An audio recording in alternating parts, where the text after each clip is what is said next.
Today we're going to add a freeze frame to a clip with just 4 clicks of the mouse.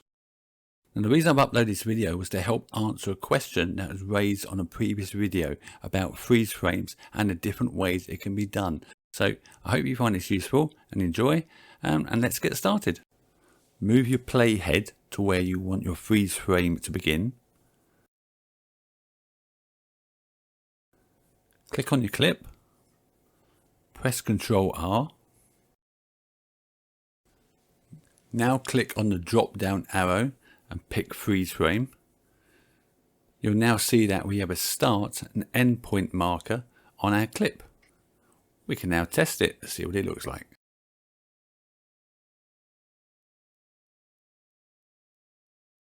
So as you can see, as soon as we hit the first marker, the freeze frame begins. Once we reach the end point, freeze frame ends. So that's looking good. Now that you have a freeze frame on your clip, if you want to adjust it, it's very simple. If you click on the first or start marker, you can drag it backwards and forwards along the timeline to reposition your freeze frame.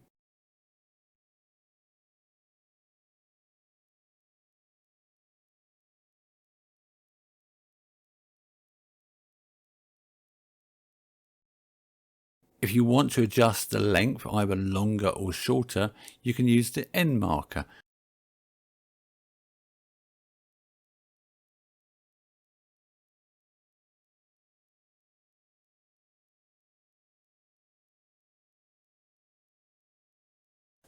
And finally, you could repeat the whole process again by putting another freeze frame on that clip by just going through exactly the same steps as you can see here.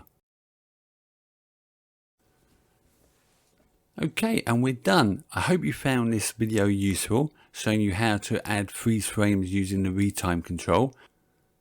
Please leave comments, I love reading them, and also it gives us an opportunity to have discussions and create more content for the channel. If you can, please subscribe and hit the notify button. It really helps and I really appreciate it. So I will see you very soon and have a great day.